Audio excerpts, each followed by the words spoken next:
Olá, estudante do estado do Paraná, do Brasil e do mundo. Seja muito bem-vindo à nossa aula de Geografia do programa Aula Paraná. Eu sou o professor Andrew e vou levar até você um pouquinho da geografia, principalmente fatores e elementos climáticos, que são os conteúdos que serão abordados nessa nossa aula de hoje. Para isso, é importante que você disponha de caderno, caneta, lápis e borracha, para que você possa fazer anotações dos conteúdos que foram sendo apresentados aqui na nossa aula e também que você possa pontuar eventuais dúvidas que você tenha, para que posteriormente você possa pesquisar e buscar sanar as suas dúvidas que eventualmente possam vir a ficar. E para isso agora, eu já quero apresentar para você e vou projetar aqui na tela os objetivos da nossa aula de hoje. Confere aí, ó. Nós vamos caracterizar os elementos climáticos, além de analisar os diferentes fatores climáticos e as relações com as paisagens. O que nós podemos perceber? Que quando falamos em fatores climáticos e elementos climáticos, nós vamos perceber uma direta relação destes com a formação das paisagens, pois os elementos climáticos eles estarão influenciando diretamente nas paisagens. Para isso, a gente pode visualizar um deserto. Imagine uma paisagem de um deserto. Com certeza, as condições climáticas do deserto, que dispõe de uma aridez bastante grande, de uma indisponibilidade de umidade, vai fazer com que aquela paisagem tenha as características que você está visualizando. Talvez a sua memória tenha vindo imagens do deserto do Saara, do Atacama ou deserto de Gobi, mas ainda assim são imagens que estão associadas às condições climáticas.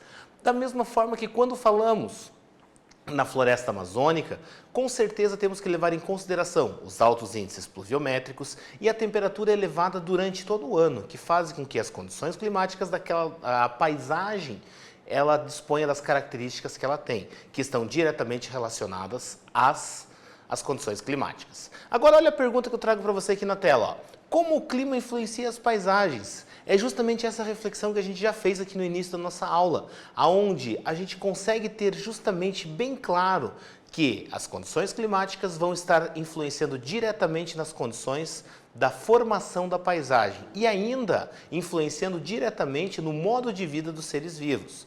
Pois, quando observamos um grupo de pessoas que vivem em uma área extremamente quente, elas vão dispor de características muito próprias e que serão muito distintas das pessoas que vivem em áreas de temperaturas extremamente frias.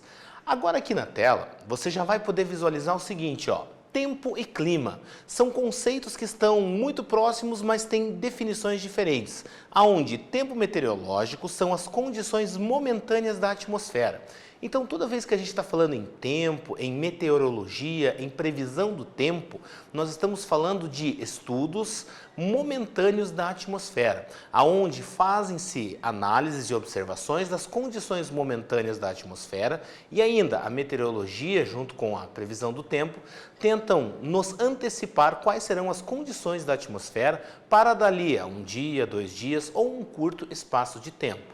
Isso é muito diferente do que é o clima, pois o clima consiste num padrão atmosférico observado ao longo de 25, 30 anos ou até um período muito maior. Então, observam-se para que haja a caracterização do clima, é necessário que se faça a observação das condições meteorológicas ao longo de um período de pelo menos aí 30 anos. E olha aqui, ó, os elementos do clima, que você pode ver, ó, são atributos básicos para caracterizar o clima. Então, quando a gente está falando nesses elementos, são os elementos básicos que vão dizer como é o clima de um lugar. Se ele é quente, se ele é frio, se ele é úmido ou ainda se ele é seco. E agora, dá uma olhada aqui na tela, ó, a nossa primeira atividade, ó. Confere aí, ó. Meteorologia é uma das ciências que estudam a atmosfera terrestre, que tem como foco o estudo dos processos atmosféricos e a previsão do tempo. E então, como podemos definir o clima? Afinal de contas, como a gente vai poder definir o conceito de clima?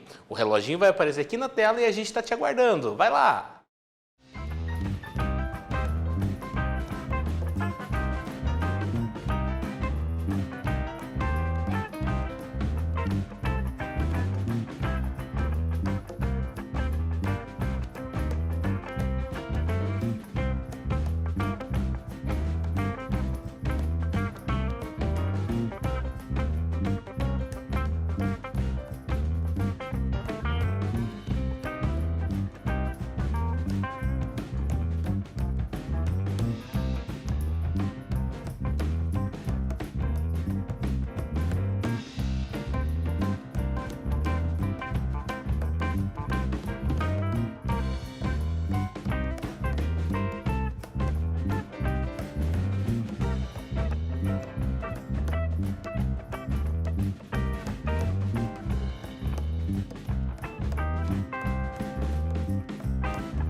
que você colocou aí na sua resposta? Vamos conferir se está próximo daquilo que eu vou apresentar para você. Mas atenção, não saia rasgando a sua folha, apagando tudo que você colocou. Vamos fazer uma conferência para ver se a ideia central está de acordo. Confere na tela, ó. Clima compreende um padrão meteorológico da atmosfera da Terra observado ao longo de pelo menos 30 anos. Então, quando a gente está falando em clima, nós estamos falando de um padrão atmosférico. Então, tem que se observar um padrão de comportamento da atmosfera ao longo de pelo menos 30 anos. Um exemplo disso é quando a gente observa que no mês de janeiro, por exemplo, existem as temperaturas mais elevadas. Então, se ao longo dos últimos 30 anos, os meses de janeiro apresentarem as temperaturas mais elevadas, isto caracteriza um padrão meteorológico. E a partir daí podemos dizer que o clima na localidade citada aqui, por exemplo, vai dispor de um período de verão com temperaturas elevadas no mês de janeiro. Agora que a gente já tem a ideia de tempo, de clima, a gente já consegue moldar esses conceitos na nossa mente, eu trago para você que os elementos do clima. E esses elementos que são essas condições básicas, esses elementos fundamentais.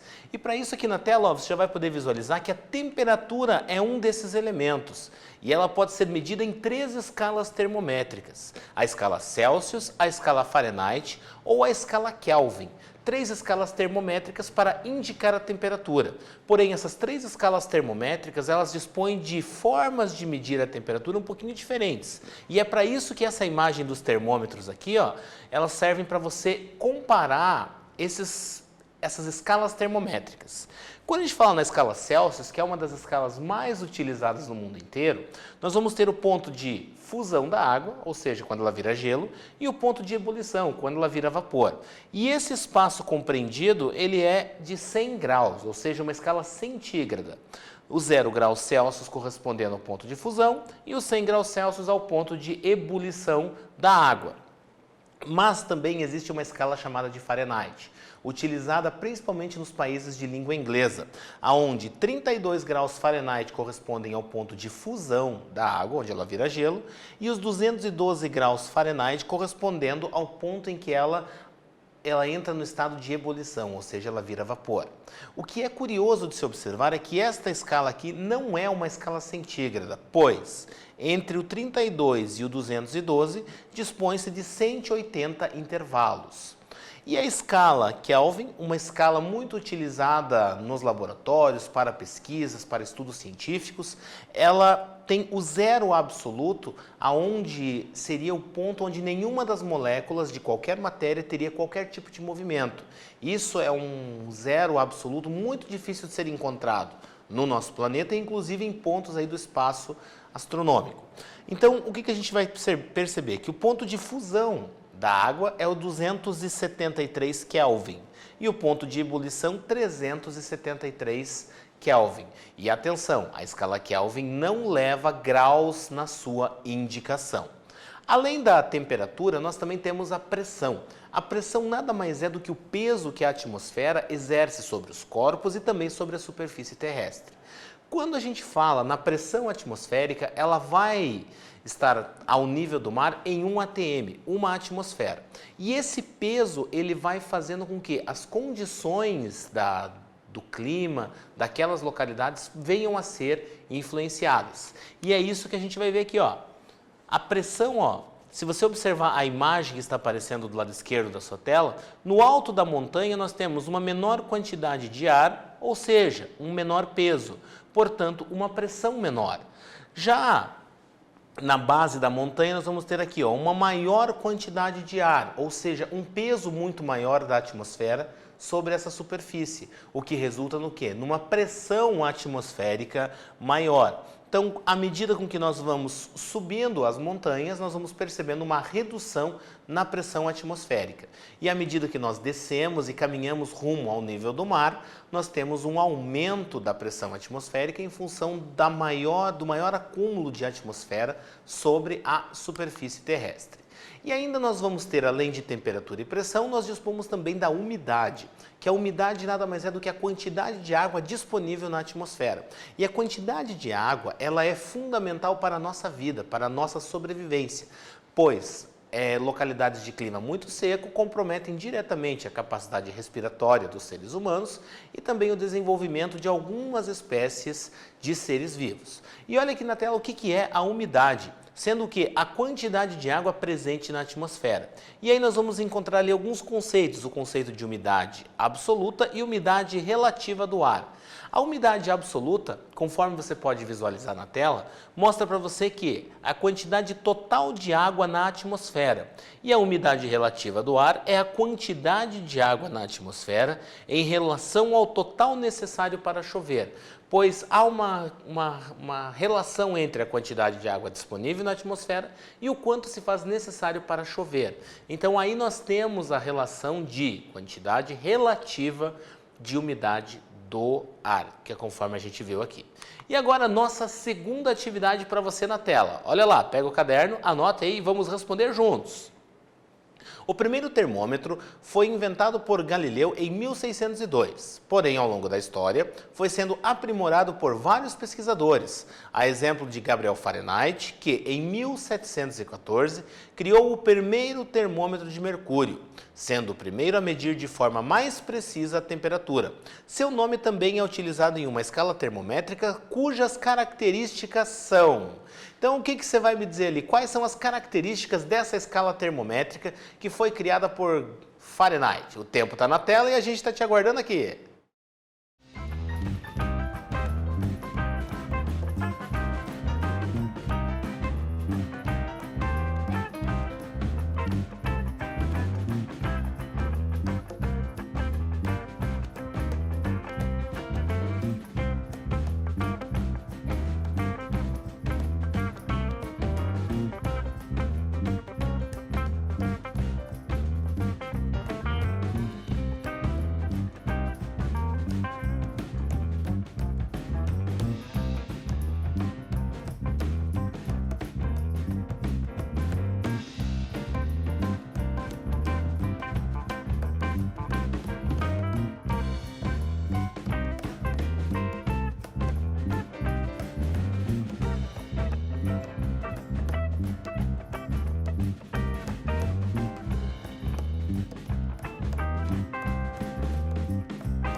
Muito bem, vamos conferir o que tem aí no seu caderno. Dá uma olhada aí, ó, o que eu vou apresentar para você. Ó.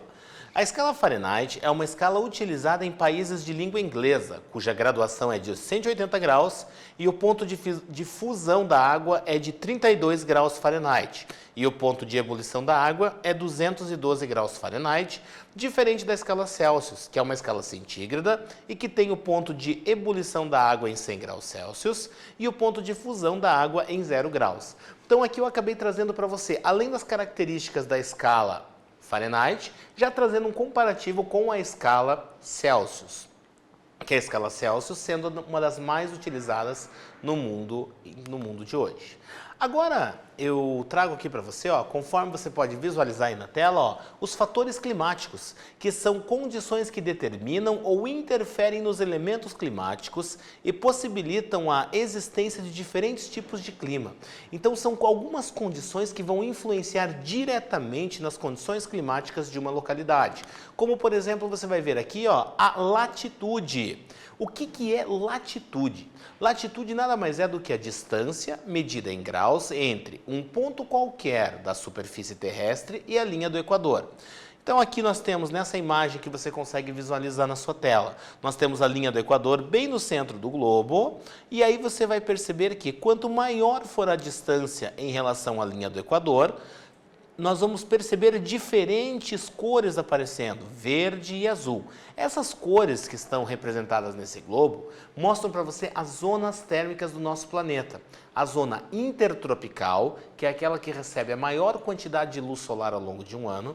As zonas temperadas, temperada norte e temperada sul, que recebem uma quantidade menor de luz solar ao longo de um ano, quando comparados com as zonas intertropicais.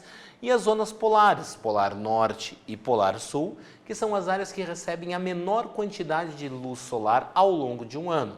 E aí a gente vai perceber que a luz solar está diretamente relacionada com as condições climáticas da localidade em que nós estivermos estudando. Então, quanto maior for a latitude, nós vamos perceber que menores serão as temperaturas médias ao longo de um ano, em função do quê? Da menor incidência de luz solar ao longo de um ano. Mas também vamos perceber outros elementos, como por exemplo o albedo, que está associado ao índice de absorção e de reflexão da radiação solar, aonde superfícies claras, elas refletem uma maior quantidade de radiação solar quando comparadas às superfícies escuras. E isso fica muito claro quando observamos essa imagem aqui, ó, do total da luz solar que incide sobre uma superfície branca, 80% dessa radiação é refletida. Então, o que vai acontecer? Nós vamos perceber uma reflexão desse calor. Agora, nas superfícies de cores escuras, ó, cerca de 90% do total da radiação que é emitida, ela é retida. E é por isso que talvez você já tenha ouvido pessoas falarem para você que em dia de sol você não deve usar roupas pretas, pois as roupas pretas elas retêm muito calor. Em função do quê? Em função desse albedo aqui, ó, que está associado à absorção de calor. Mas outra condição que vai alterar e influenciar o clima, conforme pode ser visto aqui na tela, é a altitude. Quando a gente está falando em altitude, nós estamos falando em elevações em relação ao nível do mar. E quanto mais elevados nós estivermos em relação ao nível do mar, menor será a quantidade de oxigênio disponível. E aí a gente também vai perceber que, à medida com que nós estamos mais elevados em relação ao nível do mar, menores serão as temperaturas também. E é exatamente isso que essa imagem aqui mostra para você, ó. Menor coluna de ar, menor pressão atmosférica, logo condições de temperatura também mais baixas. E essa característica de altitude, quando te vem à mente o alto de uma grande montanha, se a gente pensar na Cordilheira do Himalaia, no Monte Everest, ou pensar em outras grandes montanhas, a gente vai perceber que na base delas nós não dispomos de neve, mas geralmente no topo dessas montanhas elas estão cobertas de neve. Isso porque, quanto maior é a altitude, menor é a temperatura. Além da temperatura, nós também vamos ter o que? A maritimidade e a continentalidade, que está associada também à disponibilidade de recursos de corpos hídricos na localidade, pois as superfícies rochosas, elas se aquecem muito mais rapidamente. Porém, a partir do momento que não existe luz solar, elas têm a propriedade de liberar o calor muito rapidamente, diferente do que acontece com os corpos hídricos, como por exemplo a água dos mares e dos oceanos, pois ao longo de todo o dia elas vão sendo aquecidas pela radiação solar, e aí à noite, quando não existe radiação solar, elas vão lentamente liberando calor, diferente das superfícies rochosas, que aquecem muito rapidamente e se resfriam muito rapidamente. E isso fica claro quando a gente observa o deserto. Se a gente pensar no Saara, que é o grande deserto africano, que não dispõe de corpos hídricos, a areia durante o dia ela é aquecida pela radiação solar, então ela atinge temperaturas extremamente elevadas. Porém, quando o sol se põe no período da noite, ela libera muito rapidamente esse calor, fazendo com que a temperatura caia abruptamente, diferente do que acontece nas regiões litorâneas, onde a água do mar ou do oceano é aquecida durante o dia e à noite, quando você tiver a oportunidade de colocar os seus pés na água daquele mar ou oceano, você vai perceber que ela ainda está quente, porque ela retém o calor e ela demora muito mais tempo para liberar esse calor. E ainda a gente vai perceber que as massas de ar, elas também influenciam nas condições do clima, pois massas de ar são grandes blocos de atmosfera, são grandes blocos de ar, que podem ser quentes, podem ser frios, podem ser úmidos ou podem ser secos, dependendo do local onde eles se originaram. E eles vão se movimentando pela atmosfera terrestre e vão influenciando no clima das localidades pelos quais elas estão em cima. Talvez você já tenha ouvido na previsão do tempo, quando a apresentadora do telejornal fala que nós estamos, por exemplo, sob influência de uma massa de ar polar. Então, quando você ouve isso, é uma massa de ar fria. E quando estamos sob a influência da massa de ar polar, quer dizer que as temperaturas estão mais baixas. Muito diferente de quando ela falar que estamos sob influência de uma massa de ar quente, de uma massa de ar tropical, que dispõe de temperaturas mais elevadas. E essa imagem aqui mostra para você justamente um pouquinho dessa dinâmica das massas de ar, e você pode observar que na linha do Equador, que está no meio aqui do mapa, nós vamos perceber que nós temos as massas de ar mais quentes se formando próximos à linha do Equador. Isto porque a região do Equador é aquela que recebe a maior quantidade de luz solar ao longo do ano. E quanto mais nós nos distanciamos da linha do Equador, quanto maior é a latitude, nós vamos percebendo que as massas de ar elas vão ficando mais frias. E agora que a gente já falou sobre todos esses elementos e fatores climáticos, confere na tela a nossa atividade, para você realizar aí no seu caderno. Mas antes dessa atividade, desculpe, me confundi, me equivoquei, eu tenho que falar para você de mais uma coisa que é importante, que são o quê? É o relevo, porque o relevo também vai influenciar diretamente no clima, tá? Eu estava esquecendo aqui, mas é que ele é de fundamental importância também, pois o relevo vai fazer com que, muitas vezes, eles formem barreiras, impedindo com que a umidade venha a transpor, ou ainda fazendo que de um lado nós tenhamos uma característica de paisagem diferente do outro lado. A exemplo do que você pode ver nessa imagem aqui, ó, na parte inferior. Ó. Então nós temos a umidade proveniente do oceano atingindo esse lado aqui da nossa vertente, da nossa colina, fazendo com que aqui haja uma grande concentração de umidade. Porém, essa umidade ela não consegue transpassar, ela não consegue chegar ao outro lado. Então, do outro lado, nós temos uma vegetação e uma paisagem muito diferente, em função do quê? Dessas características do relevo. E agora sim, ó, vamos conferir aqui na tela o que vai aparecer para você. Ó, agora apareceu a nossa atividade, aí sim. Então, vamos lá, agora você vai anotar no seu caderno. Latitude é a distância medida em graus entre um ponto da superfície terrestre e a linha do Equador. E de que forma a latitude ela influencia o clima? O tempo está na tela e a gente está esperando você, a gente não vai embora.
Muito bem, o que você colocou aí na sua resposta? Vamos conferir aqui rapidamente, dá uma olhada ali, ó, que quanto maior é a latitude, distância da linha do Equador, menor é a quantidade de radiação solar recebida. Assim sendo, quanto mais distantes da linha do Equador estivermos, menores serão as temperaturas médias anuais.